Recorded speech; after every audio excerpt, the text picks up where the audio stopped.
Welcome to the Vet S.O.S. Veteran Educational Program Spotlight. Remember, don't John to see a transition. Grab the Vet S.O.S. Lifeline. We're brought to you by the Who You Know Network and proud members of the Parade Deck community. As always, I'm here with Dr. Hira. How are you doing today, Dr. Hira? I am doing fabulous. I'm very excited to speak with our guest today. Somehow you don't know her name. I'll be shocked to those viewing, but you're going to learn a lot of great information today. I did not know her name, but I obviously had not worked in higher ed for very long. But I did know how to say the name because that's actually the street that my parents live on and I grew up on. So I had that going for me today. All right, so today we're sitting down with Montaigne Long, Director of Veteran and Military Services at Texas A&M University. Montaigne has over a decade of dedication to student veterans in higher education. She has previously led veteran programs at Antelope Valley College and California State University, Northridge. Montaigne holds degrees from Texas A&M University and the University of Southern California and is a doctoral candidate at Texas A&M, focusing on student veteran engagement and leadership. A Gold Star wife and alumna of the Stand 2 Veteran Leadership Program, she is widely recognized for her advocacy and service to military affiliated communities. Fantastic. How are you doing today, Montaigne? Good. Thanks for having me on this morning. Oh, we're excited. I mean, I love Texas A&M. I've done a lot of things with them when I was in the service station in Texas. I was working the Homeland Security mission, so we deal with the school you have out there and the training they do with FEMA and all that good stuff, and It's just fantastic what they got going on. So let's talk about your journey, to how you got working in higher education and helping veterans. Absolutely. So you read in my bio, I'm a Gold Star wife. That kind of prompted me to switch careers. I was a K through 12 educator, so education, I think, is part of my DNA. I was going to school to really become an academic advisor. I had a fabulous academic advisor during my undergraduate career, and I thought, I want to do what Mr. Drysdale does. So I was about 4 weeks into my program. This was 2010. I was in a student development theory class, and we read this article about this new population of students that were going to be coming back to our campuses, and they were called student veterans. And that really resonated with me because I thought, I know this population. And literally from that night forward, this is what I've done. I've worked with student veterans and military connected family members for the past 14 years. So I got involved at the University of Southern California with a real grassroots effort to start a veteran resource center. I worked in that veteran resource center. I was a graduate assistant and a school certifying official. So I've kind of done everything from a graduate assistant to processing benefits to now being a director. Been in this space for a long time. It's been really cool to go from 2-year, 4-year public-private institutions. And just this past July, just a few months ago, I joined the Texas A&M University System. So it's one of the largest systems in the nation. So now I'm working with not only our flagship campus in College Station, but also 10 other regional campuses across the state and 8 state agencies, which you mentioned, with working with FEMA and stuff like that. So it's a pretty neat position to be in now. I didn't realize they had 10 campuses. Holy cow. Yeah. Sheesh. Well, I'm sure that the K through 12 experience has to help you if you ever deal with like fraternity row, right? I have been a sorority advisor, so yep. Yeah, just recalling some of my fraternity days a couple years back. So, yep. All right, outstanding. So that's fantastic. I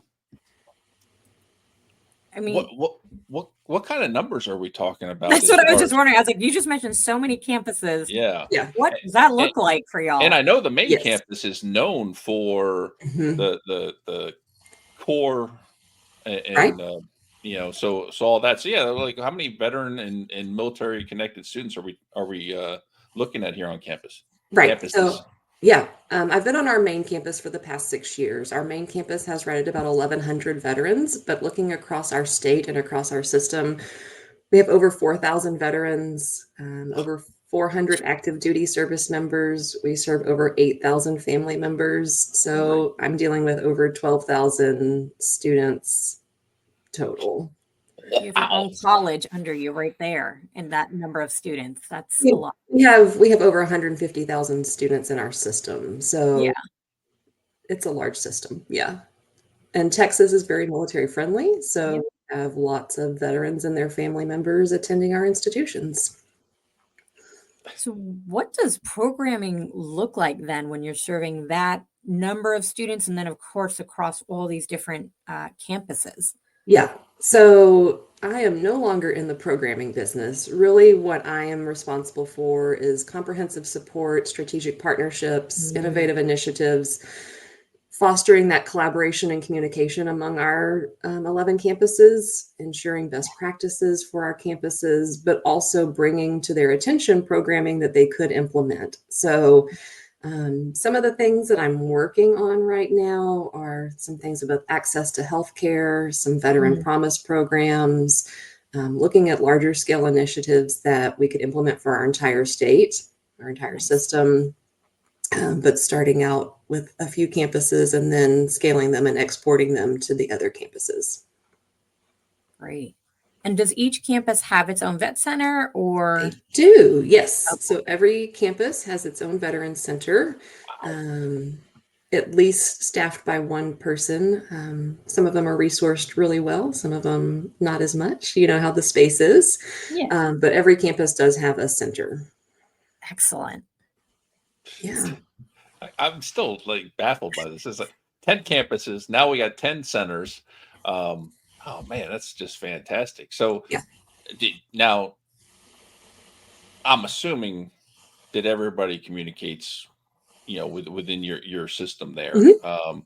I'm sure there's communication issues from time to time, but um, when you get everybody together on a call, are they really eager to share like best practices and things like that, and really try to make the whole thing better? Yeah, we do. So we have a community of practice for veteran and Nice. military services that brings us together under, a common umbrella of a mission that we all serve the same group of students. We're working on topics and best practices. We've done things on fundraising and development, on how our campuses can engage more with their development officers and at university advancement. We do look at food insecurity. We look at the topics Mm, that are affecting our campuses and how we can work together collaboratively to solve those problems. excellent.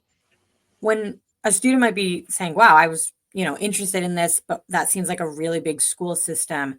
How does it feel, less scary? What does it look like at a more individual level for the veteran if they're Yeah, thinking, how do I join a system like this? absolutely. We field a lot of those questions in our office. And so it's getting them connected to the right people.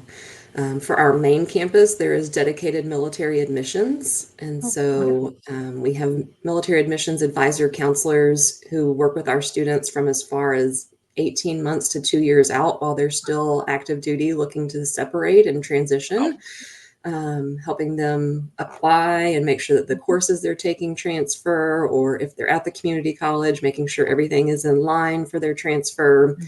And then at our other regional campuses, it's working with the veteran offices and admissions as well to ensure that everything is going to transfer in appropriately.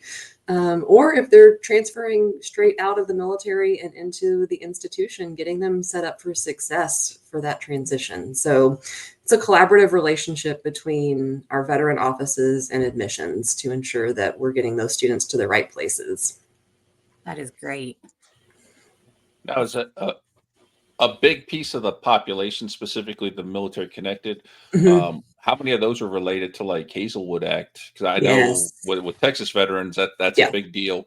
A Um, lot of our military connected family members are attending school because of the Hazelwood Act in Texas. So it's a great program for them as a tuition exemption waiver that allows them to go to school at public institutions in our state.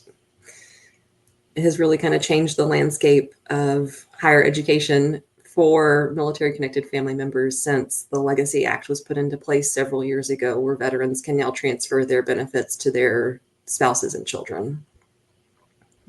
that's fantastic. And so obviously, if you're going to College Station, you're getting the full blown college experience and The and then Aggie some. experience, Yes. yes. What do these other campuses in general look like? Are they considerably smaller? More of a commuter type college? I mean, what are we looking at with some of these other campuses? Yeah, so they are regional institutions, so they are serving those regions of the state. But some of them have large populations. Tarleton State University is our next largest institution in the system, and they have really rich history and tradition as well. They have a Corps of Cadets. And so you can go to any of these campuses and get a really unique experience as well. I think we have a really diverse group of institutions in our system with historically Black colleges and universities, minority serving institutions. There's a wide range of options for veterans in our state, no matter where they're located. There's an A&M system school pretty close to you, north, south, east, and west. We range as far north as Canyon, Texas, with West Texas A&M University just south of Amarillo. All the way down to the border in Laredo at Texas A&M University, our international campus. We are as far north and east as Texarkana and Commerce, which is now East Texas State A&M, or East Texas A&M. We just renamed last week. And then we're down in South Texas. We're in Central Texas. We're near military installations. So we're able to serve a really broad piece of the state. That's absolutely fantastic. Um, so, so what kind of things can veterans expect or military connected students expect when they come on campus? If they're looking for things specifically for the veteran population, what kind of things can they expect? Sure. I think, first of all, starting off with having that point of contact and the space for them on the campuses is really important. Nearly every one of our institutions have a student veteran organization. Many of those are affiliated with Student Veterans of America. So we're already fostering community and sense of belonging for them, where they have a group of people that they can identify with. As far as benefits go, many of our schools are yellow ribbon schools, and so we're working to provide additional funding for our students. And then I think it goes everything from, like, at the main campus, we have a learning community for student veterans who are first generation college students, first in their families to graduate from college. So even providing another level of community for them and transition support and academic support.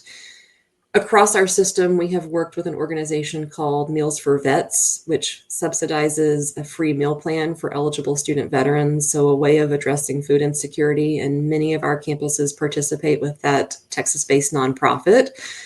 So that's been a great initiative that we've been able to launch across our system. That's awesome. Yeah. So there's great ways that we're serving our students at all of our institutions. That's fantastic. The more you learn about schools, again, whoever's tuning in, really looking at all of these pieces, how are the campuses getting ready to serve you and support you, holistically. It sounds like the programming you're sharing is, it's not just about who you're going to be in the classroom. It's really who are you going to be in our community. And that's a really impactful thing. Yeah, absolutely. We have first year seminars for veterans. We have a veteran upward bound program at Texas A&M Kingsville, part of our system. There's a lot of great things going on at our campuses. Great. Love it. All right. Absolutely love it. So I don't, Sean, did you have one last question? I didn't want to No, cut you off. Sorry.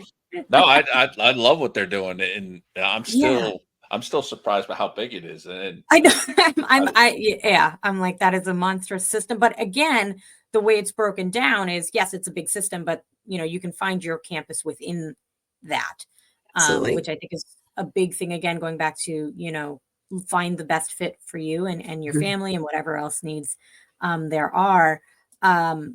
In terms of students getting connected, you mentioned there's dedicated personnel. So I'm assuming they can just go to your website, find, how are students connecting with you, I guess? Yes. Absolutely. So if they don't want to go directly to their institution, they can find our Texas A&M University System webpage. We have an interactive map of Texas with all of our campuses on there that they can click on.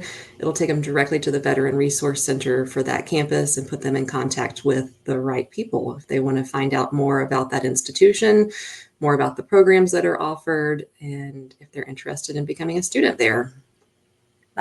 I love the interactive map. I love that they can just get that point of contact. Again, that ease of like finding your person from the start instead of getting bogged down in a big, campus page. So We try to make it as easy as possible. Yeah, that is for a system that big. That is impressive because I have seen other places where it is not easy to find who is your point of contact. Yeah. And that can be the first barrier, right? To Right. education. Absolutely. So, we want to make access one of our top priorities. excellent. Yeah. Any last things to share that we didn't maybe ask you about that you were hoping to Yeah. provide from your system? Like our system has a really long history of military service. The Texas A&M University main campus in College Station has been serving veterans for over 100 years. And the core values of our system really reflect a lot of the same core values of the military, which I think is why veterans find a great home in our institutions and in our system. We have a really veteran inclusive culture. All of our campuses are working really hard to try to make their institution a place where veterans can come and get a great education, but also find that sense of community in a place where they belong. With all of our support services that we offer, we didn't even talk about academic opportunities that are available at our institutions. But I mean, like we talked about Hazelwood benefits, if you're from Texas, just the ways that we really, education can be accessible for veterans in our state. And then the strong partnerships that we have with organizations like the Texas Veterans Commission, Wounded Warrior Project, the Department of Veteran Affairs, right? Like, we are doing a lot to try to serve our student veterans and military connected family members to ensure that they are successful, not only getting to education, but while they are students, and then even after they graduate and beyond, helping them get careers and ensuring that their success after they're leaving our campuses. And you have the midnight yell. We do. Yep. If Too you're late. on the main campus, Aggie football is certainly something that's pretty big and part of our traditions, and we'll be kicking off this evening for a football game. There we go. Yeah. Well, we wish we could spend all day talking, but we can't. So we just want to say thank you, Montaigne, for joining us on Vet S.O.S. today. On behalf of the Vet S.O.S. family, we'd like to thank everyone for joining us. You can find the Vet S.O.S. podcast on all your favorite podcast platforms, YouTube, and of course, all social media platforms. Make sure you subscribe and follow Vet S.O.S. so you don't miss a thing.